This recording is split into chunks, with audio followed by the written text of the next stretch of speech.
Hi, my name is Mike Buckingham. Hey, I'm about ready to give a presentation to students here in the high school that just came in from watching a mock crash outside.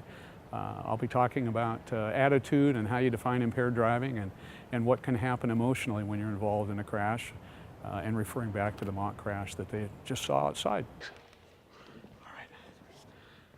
Thank you. I would like to say that it's my pleasure to be here.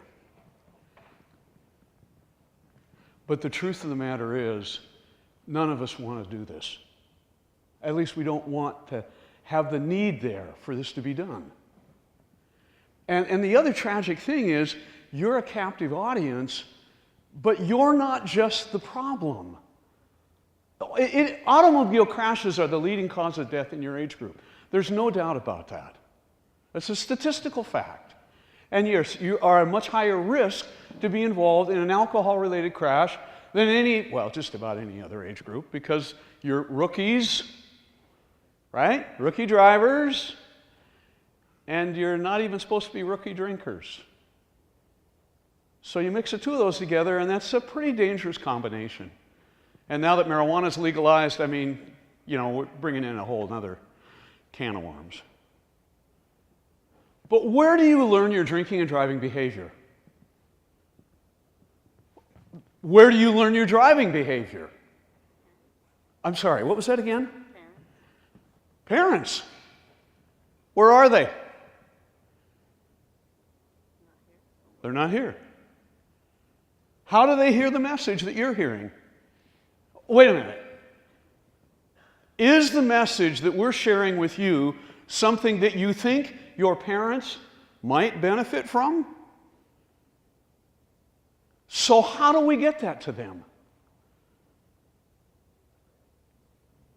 We don't. You do. The message that we want to share with you isn't just for your benefit. Primarily, yes. But the message we want to share with you is something that you, hopefully, will be willing to share at home. Not in a condescending, derogatory, put down type of approach. Just, hey, we had something at school and I never thought of this. Or have you ever thought about that? Because I'm not here to tell you guys what to do, but I'm here to share some information.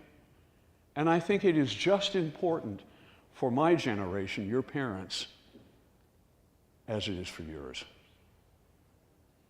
So that's kind of a lead into where I'm coming from and what we're going to be doing. Hopefully there'll be some time for questions at the end.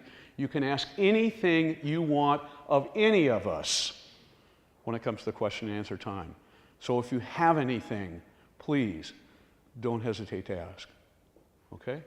So now I've done the intro. Any questions? All right, cool. Ben, you're the driver. Come here. Yeah, give him a round of applause, because he's... Now, I have here, we're going to play a little game. You okay with that? Sure. All right, so I have here $50. Check and make sure that I got 2 20s and a 10. I don't want to shortchange you. 2 20s and a 10? Yeah. Okay, go ahead and put them up here. Not that I don't trust you or anything, but we want everybody to be able to see that I'm not going to walk off with them. Now, 2 dice. Now, I want you to look at those dice, because here's the deal. By the way, a game of dice, is that skill? No. No, okay. So we're going to be playing a game of dice, which is luck, chance, probability. And the odds of you winning at my game are 35 to 1 in your favor. Pretty good odds? Yeah. Which means I have a 1 in 36 chance of winning, which is really pretty poor for me. Okay.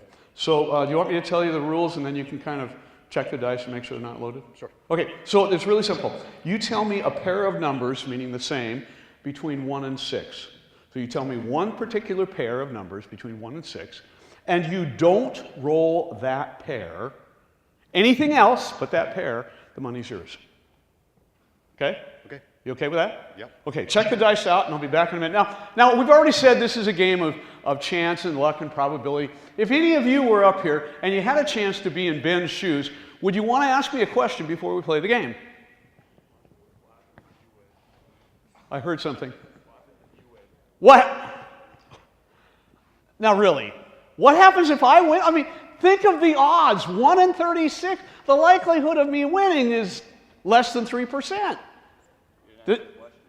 I'm sorry, what? You didn't answer the question. I didn't answer the question. I'm kind of like a politician, aren't I? I'm sorry. By the way, I've been accused of being politically incorrect once in a while. So, well, let me answer that question in just a second. You really want to know, huh? Ben, is that an important question to have answered? Yeah, I want to know too. Why?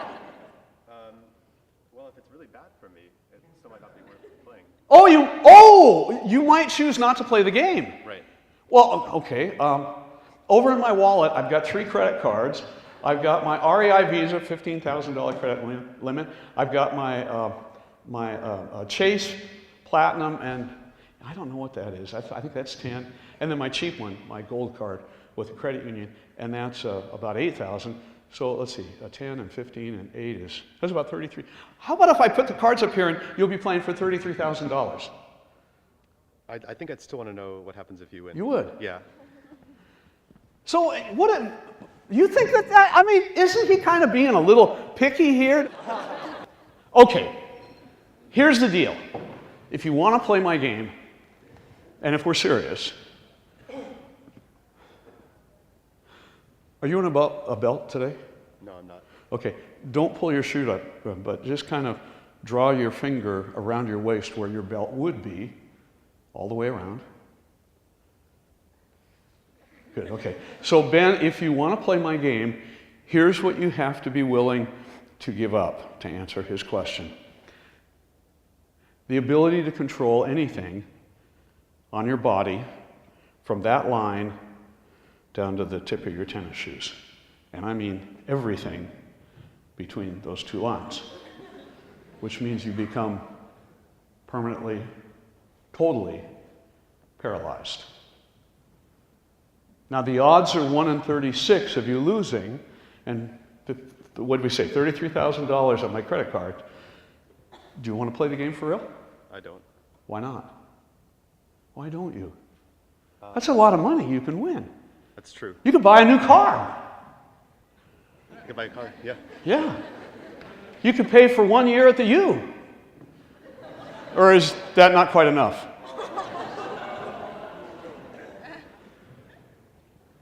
Is there something specific about this that you don't like? Is that kind of personal, what you could lose? Yeah. And is it something that isn't somebody else's problem, it's actually yours? Yeah. Huh.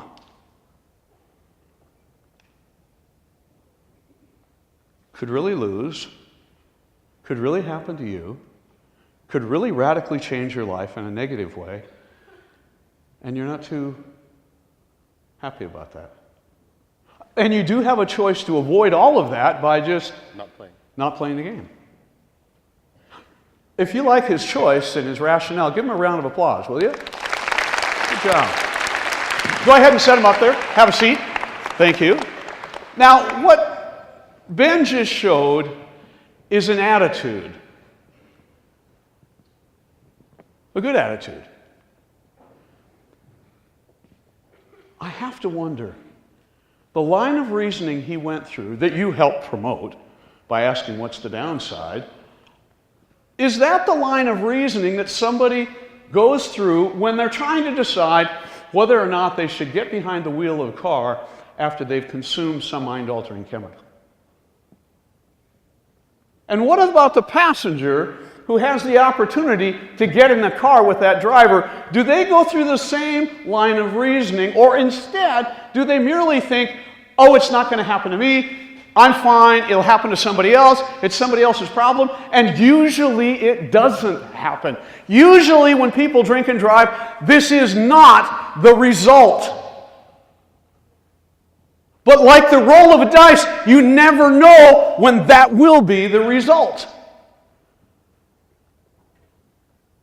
Because the skill is what's gone in driving when we're impaired.